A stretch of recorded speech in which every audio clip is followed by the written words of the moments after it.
Hey everyone, it's Horror Free for All, and I hope everybody's having a great day so far. You might remember me as Franchise Horror Reviews, and I decided to do away with that moniker and that style that I was formerly doing, only because I was not happy with the product I was turning out and the reviews I was making, and I found myself getting burnt out more often than having fun. With that being said, I decided to kind of change up what I'm doing here and really want to focus on what I'm talking about around films that I have some more in depth thought to talk about and make more entertaining for you guys as opposed to just trying to barrel through franchise after franchise. Now, you will see a common theme when I do these videos. If I make a standalone review, it's obviously for a film that I have some things to bring to the table in terms of discussion. Now, it's not always going to be positive leaning. There are some films I probably will talk about that are more like PSA videos to not watch them. Then there are films that I find myself really enjoying. And for the middle ground, I probably will just throw them all into like a compilation video, maybe bi-monthly or monthly, talking about movies I watched, kind of give some brief thoughts, stuff that, nothing too in depth or, thought engaging, but just to give you a rundown of what I watched. Maybe you might recognize a film here or there on those videos. And don't take offense if I don't make a full on review for a movie on this channel. It's just that I don't really feel like putting all the energy out there to do every single movie I watch and make every single review possible when that's not something that I'm really here for. Now, with that being said, I do want to kick off some reviews with a theme. And that's how I'm going to go for, I guess, the next 10 or so reviews I do, because a lot of these movies kind of fit themes that intertwine.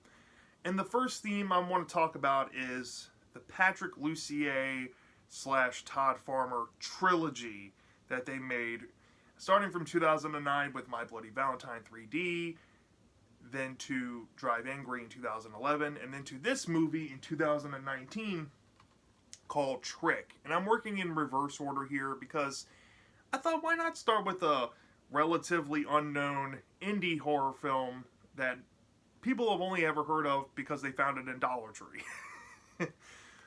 Now, I'm not trying to knock movies found in Dollar Tree, but for the most part, horror movies found there are very hit or miss historically. And part of my pastime on YouTube, at least in my viewing interests and hobbies, I like to watch people pick up these movies from like Dollar Generals, Big Lots, Dollar Trees, and I like to see them make reviews on it. And years ago, a fellow said that this movie arrived in a Dollar Tree in like 2019, ironically the same year that this movie released. And I went out to my Dollar Tree and I picked this exact copy up with the slipcase. I noticed that it was an RLJE film. I'd never heard of it at that point. And since then, I've watched many of their movies and I know kind of what they're about. But what attracted me to want to buy this is not the gimmicky slipcase, where if you put it in a certain angle, it turns into Chrome Skull here. But it said it's from the director of My Bloody Valentine. And I said, oh wow, it's Patrick Lussier and Todd Farmer. The duo that made one of my favorite pastime slashers, My Bloody Valentine 3D from 2009. Now, I'm not talking about that film today. I want to save that for down the road. But that film made me a fan of the duo. And I went to go see Drive Angry in the theaters. I remember when Halloween 3D was announced and everybody was talking about it on YouTube. I was excited, but it never came. And unfortunately, I've never read the script or anything, but I have heard interviews. I think Pizzal interviewed both of them at one point, where they kind of talked about what would have been Halloween 3D. And honestly, I would have loved to see that.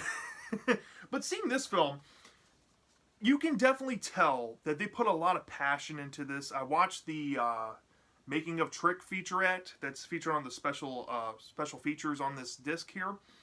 And you can tell that they pulled a lot from their memory bank from working on My Bloody Valentine 3D. And since this is a Halloween horror film, you can definitely see a lot of John Carpenter's Halloween. Like I already brought up, My Bloody Valentine. You can see some Saw in its veins. It's like a blending of different horror franchises all in one. And it also brings some originality to the table that I was kind of caught off guard by when I rewatched this film. I hadn't seen it in about a year and a half. I will say this. Don't listen to people on the internet. There are quite a handful of people out there bashing this movie because, let's face it, most people on the internet, especially reviewers, love to be cynical assholes, okay? Now, when I think of a bad movie, I usually think about movies like Creepshow 3. That's a bad movie. Saying that this is a bad movie is a stretch, in my opinion. Now, maybe I'm blinded by fandom, maybe I'm blinded by interest. I think this is an exceptional movie for what it is. For an RLJE film, for a movie that primarily was found in Dollar Trees, this is pretty well put together. I might even say that even though this movie is a Dollar Tree staple, it might be the best slasher Dollar Tree staple I have come across. Okay? So, I don't want to go into spoilers in these videos. I kind of want to keep it surface level. I want you guys to go watch the movie and experience it for yourself. But for the sake of brevity, I'm going to bring up a brief plot synopsis just so you know what to expect with the film. So, watching the making of featurette kind of put some context in the thought process of Lucier and Farmer as they were making this film. And they said they wanted to blend cop drama with a slasher movie. And for better or for worse, if you like one, don't like the other, or you don't like both, this is what you're gonna get. It's exactly what you think it would be. So the rundown is, in 2015, there was this massacre at this Halloween party by this guy named Patrick Weaver. And he left behind, I think, 3 survivors. One girl, I think, died from her injuries later on. But there was 2 core survivors, this jock guy, I forget his name, and this other girl named Cheryl, who ended up going to the hospital after the massacre and after this guy named Patrick was wounded, to kind of get an update on her friends and get treated for her injuries. And Patrick, after seeing the doctor played by Jamie Kennedy, I think his name is Dr. Steven, that's his name in the movie, he frees himself, he uses some handcuffs to cut some people up, and tries to make a break for it, but the cops stop him, and the cops who stop him are Detective Jane, played by Ellen Adair, and Detective Denver, who's played by Omar Epps. Now, he may or may not get shot and pretty much brutally harmed by what happens to him. And when the cops try to find his body, it seems like he disappeared into a nearby river. And since there was no body, the detective wanted to keep the case open. And as the years go on, every Halloween for the next few years, there seems to be an anniversary massacre going on in the same fashion that Patrick killed all these kids in 2015. And the detective seems to think that Patrick must have survived these injuries and is still doing these killings. And where this movie takes place is in 2019. And when it catches up to present day, it's a few days before Halloween. The police are being targeted by traps, presumably by a killer using the MO by Patrick that he used back in 2015. And there's some really gory and brutal deaths involved with that. You get to see some fun traps set up. Some police officer gets killed. Some innocent bystanders get killed. And it all culminates on Halloween night. And you get to find out if Patrick actually survived the incident from 2015, who is the killer or killers, potentially, who's involved in all this. And that's basically all I want to share with you, because I really want you to go experience this movie. Now, the runtime for this movie is 101 minutes. And I'll tell you this, it does feel a lot longer than it is. You know, it's pushing that over an hour and a half mark. And I guess we'll start with the negatives on this film. I think the movie kind of drags. The cop drama isn't that engaging. But if you can look past that, it has some sound goodness throughout majority of the movie. I think there's a good mystery aspect to it. There's multiple suspects. Now, one character in particular will immediately ring an alarm bell to you because of how in and out the character is in the movie, how undershown they are, and some mysterious behavior when they are in the movie early on kind of insinuates that they're obviously going to be involved in this in some way. And in a lot of ways, it's kind of predictable in at least one of the facets of it. But I will say, for a whodunit movie, essentially, going back to what made slashers in the early days, and going back to Scream, obviously, Lucier and Farmer were pulling from Scream in some ways. They were pulling from My Bloody Valentine and Halloween with the Anniversary Killer and kind of blending them together. But I think this movie did a fun thing here. And for all the fans out there of the Scream franchise wanting a certain thing done in Scream 7 just to see if it will work, you could probably look at this movie here and get a similar idea of how it would land in the final movie of a trilogy. And maybe that's not the best route to go. But as a standalone movie with some sequel bait there, I'll throw that out there. There is some obvious sequel bait that you'll come across in this movie. It's fine being the first film, if there ever is a Trick 2 that comes out.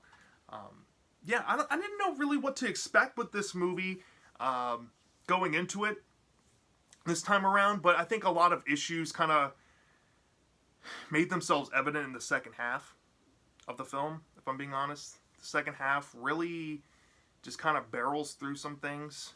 There's some padding to this movie, y'all. And I know a lot of slasher movies, especially in the heyday of slashers, they have some padding to them here and there. Some plot armor with characters. Even the most popular slasher franchise out there, Halloween. Everybody knows Laurie Strode has plot armor, right? But there's some stuff in here you really have to suspend your disbelief to believe. And especially when the movie takes itself so seriously the whole time and never really introduces any humor to kind of, I don't know, balance out all the gruesome shit it's throwing at you the whole time. It's kind of frustrating, especially when the film doesn't really come to like laugh with itself about, you know, it's the absurdity in some areas of it. And that kind of sticks out to me. I kind of like slasher movies with some more brevity and some more humor to them. You know, I don't like movies inherently that take themselves too seriously, because when they do that, it makes me feel like I have to critique them seriously. And, you know, in the slasher genre is not really the right genre to do that. So I won't go any further than that, but you might notice the tone of the movie and it might throw you off, especially if you are a fan of campy slashers like I am. But I think for the most part, most people out there will be able to look past those issues I brought up and like a good amount of what this movie has to bring. Now, I want to give a round of applause to Gary Tunnicliffe. He came into this film and he did the special effects. He worked with Lucier and Farmer on My Bloody Valentine 3D. And if you've never watched the making of that movie, you should really watch it for Tunnicliffe's practical effects that he did for that film. Because as much as people beat the fuck out of that film for having CGI, blood, and literally fucking 3 scenes in the whole movie, he did some phenomenal prosthetic work. Here, you don't really get to see Tunnicliffe's work behind the scenes, but you definitely get to see it on camera in the film. And oh my god, when Farmer and Lucier are not trying to make a movie in the 3D realm, as Drive Angry was and as My Bloody Valentine 3D, the practical effects look absolutely phenomenal for an indie, presumably lower budget movie that had a limited theatrical release, probably regionally. This stuff looks amazing, especially for modern horror movies from 2013 up to present day. I was genuinely shocked by how great this stuff looked. The killer, the trick MO, is so fun, utilizing this gore that Tunnicliffe brings. And I think without the practical effects, there are some CGI moments, and you'll spot them. They are sparse, but there is a hospital scene involving a window, and you can definitely tell that's CGI'd in there. And the CGI is used in more effective ways than ineffective ways. But the practical effects is awesome, and Tunnicliffe deserves a round of applause. Some character performances. Omar Epps, he plays Detective Denver. He had a very believable character, under his belt in this movie. He feels like an Elliot Ness archetype, since this is a detective drama meets a slasher. If you don't know who Elliot Ness is, he's that famous detective that you might have saw on the Untouchables TV series a long time ago. If you've ever watched Turner Classic Movies, they used to air that television show all the time, and I would watch it with my grandparents. Man, that show was awesome. It had Robert Stack in it. He was the host of Unsolved Mysteries. But anyways, Elliot Ness was a famous detective. He started in Cleveland, then moved to another part of the country. When he got a promotion, I think he moved to the West Coast. But while he was in Cleveland, he came across this torso slayer, and he could never solve the crime. And that was the only serial killer in crime spree that he was never able to solve in his long-standing career. He was basically flawless, minus that one case, and that one case haunted him his whole career. And you get that sense here with Detective Denver. He's haunted by this trick character who keeps coming in and around this town of Benton, New York, where this film takes place in. And he keeps hopping around from, nearby areas every year, kind of moving his location, throwing off the scent. He's wearing different masks. He has face paint under his mask because he wants to help conceal his identity. And since he knows that there's no known photos of the character, because for some reason the plot said that he had no yearbook photo, nobody had any pictures of the guy on a cell phone. You got to look past the padding here. But he is so believable that he's trapped in this cycle of trying to find out who this killer is and find out where he is, and trying to prove to everybody that he didn't die that night in 2015, that he's lived on and has done these kills. He did a great performance. I like his character, and if they ever make a Trick 2, I want to see him. And Ellen Adair, who played, what's her name? Detective Jane? Or Sheriff Jane? Something like that. Her character arc was really believable. I love Ellen Adair's acting. I have never seen anything she's been in. Apparently she was on the show called Heartland. Never heard of it. But here, she gave a pretty outstanding performance. Her range in emotions was great. I mean, she can go from angry to sad, full-on tears to absolutely enraged, and the tone of voice just changes seamlessly. I love her character. I want to see more of her if there's a sequel. She did survive the events. Mild spoiler. But, man, she went through some fucked up shit in this movie. And my God, was it spectacular. I mean, there's a fucking gnarly face wound she gets. I can't believe it. Now, the only okay character here is the final girl, Cheryl. She has a little arc. I don't want to get into anything because it kind of gets into spoiler territory.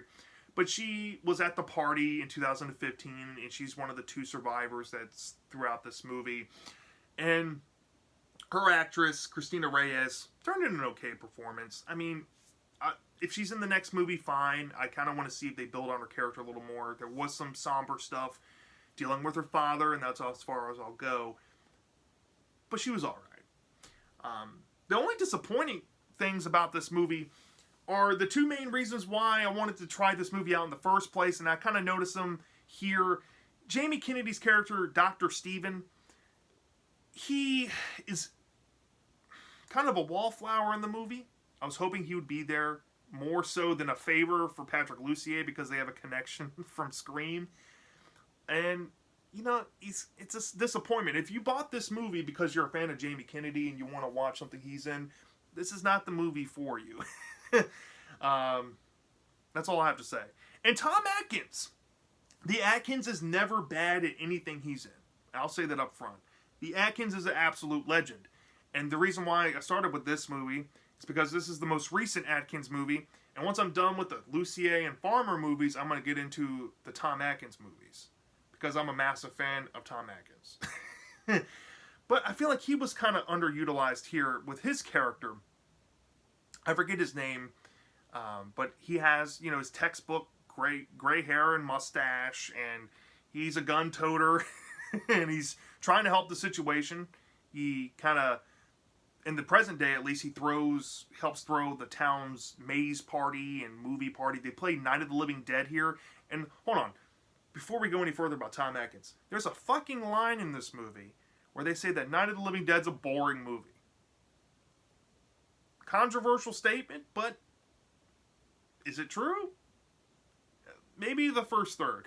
But either way, Tom Atkins, I feel like he should have been in the movie more than what we got.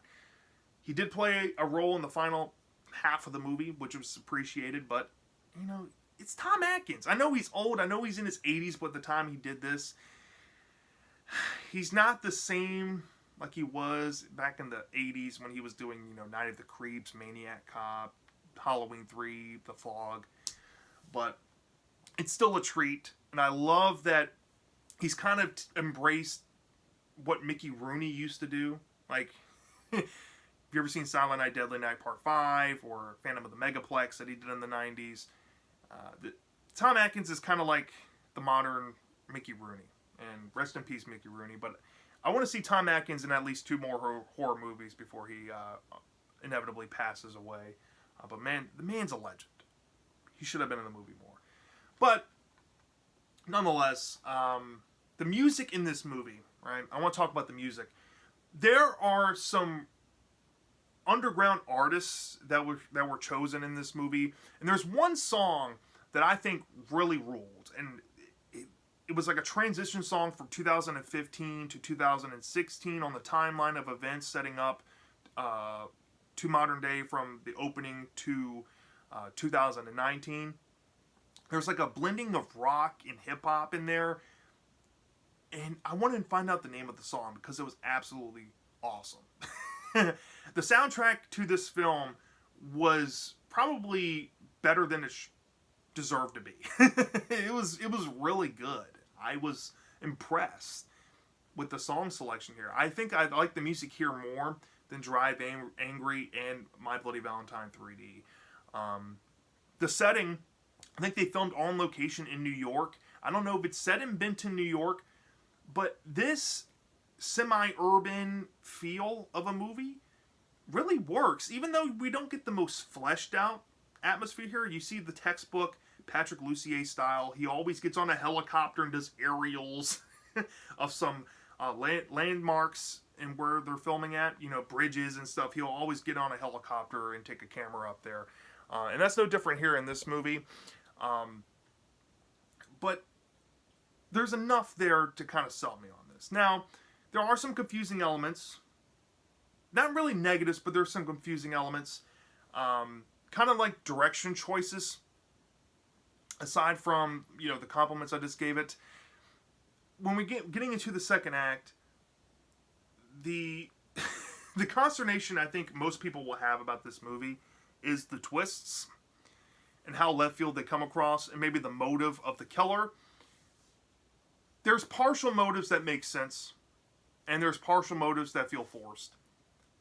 And part of that leads into sequel bait for a follow-up film.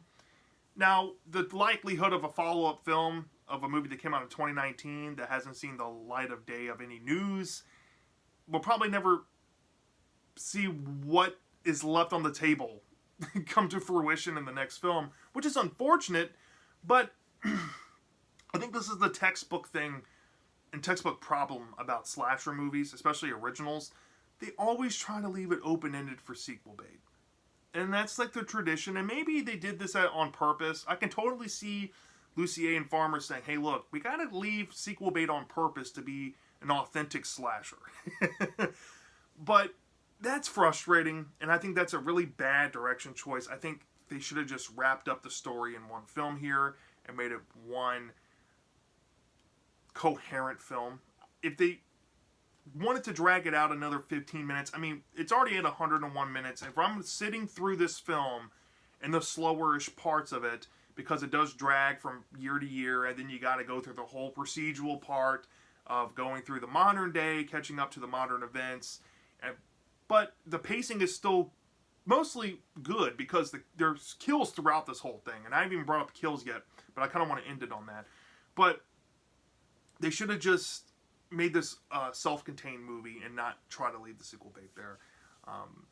But it is what it is. Now, the kills.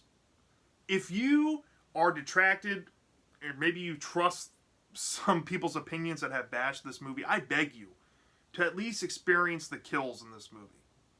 Because the kills are not the most inventive thing, but man, this fucker in this movie, Trick, he's fucking climbing on people like goddamn Peter Parker, stabbing people in the fucking head. Man, he is like a ninja, just ninja stabbing people. Man, that shit is brutal. There's a kill in the beginning of the movie that is so slick and it's so gross that I just can't believe they actually were able to show that. And you know, and part of me loves the fact that this is a straight-to-video movie, because if this went on purpose from a big budget label to just be a rated R movie, this would have been toned down and maybe would not have been as cool as this film was. But the kills, man, are breathtaking for the most part. I think there's literally only one, maybe two off-screen kills in the entire film. And I have to give it to Lucier here. I think his directing chops, some of his cinematography work really slapped. I mean, it was phenomenal. Now, that's a controversial statement because I know a lot of you out there, if you've seen this movie, Lucier's still doing his shaky cam. And a lot of people like to bitch about his shaky cam. It's a common thing that you'll see in Lucier films, especially if you've seen Prophecy 3, if you've seen Dracula 2000, those movies, if you've seen My Bloody Valentine 3D. A lot of people blame the shaky cam and blame the kind of cameras he likes to use by saying that, oh, he has a shaky cam hand and his movies look cheap. I just think those are cheap, low-ball, nut punch, trying to go below the belt criticisms against his work, because most of the time he is doing low-budget stuff. But in the case of this honestly feels like the same style that was My Bloody Valentine 3D. And if people dare fucking say that this movie looks less cheap, I'll call you out on it, because it looks the same budget, looks the same style. But that's why I like it. I like the grunginess to this film. I like how shaky it is. Believe it or not, I think the shakiness kind of puts me into the moment a little more and makes me unsettled. And I'll give Lucier this. He legit jump scared me twice in this movie, which I have not been jump scared in a movie in a long time. I'll tell you this. I usually watch my movies around like volume level 40 to 45. And he made me jump scare 2 times, because I think in the editing room they got down, okay, we need to turn the volume up right here, right now, and they got it down perfect, man. Just fucking, when movies are able to do that, I have to give it props. And yeah, I'm trying to think of anything else to say. Okay, well, I guess that's all I got. So yeah, that's my thoughts on Trick from 2019. I will continue on with the Patrick Lucier Todd Farmer trilogy in the next video. I'm working my way down, I guess, so the next movie will be Drive Angry. Let me know down in the comment section if you've seen Trick. Do you love this movie? Do you hate this movie? If I had to rate this from a 0 to 5 star basis, given that it has some decent flaws to it that really add up, I'm willing to forgive some things because of the direction they went with this film. Some creativity, at least swinging for the fences, even though I think that they missed on a lot of opportunities to make the film better, at least more coherent, more like a standalone. I think there's some issues in terms of plot and plot convenience and all that involved. But I would still maybe give this. It's a low one, but I give this like a low 4 out of 5 stars. I think this is a pretty fun film. One of my favorite modern slashers that I've seen in recent years. So, yeah. Let me know your thoughts. I'll see you next time.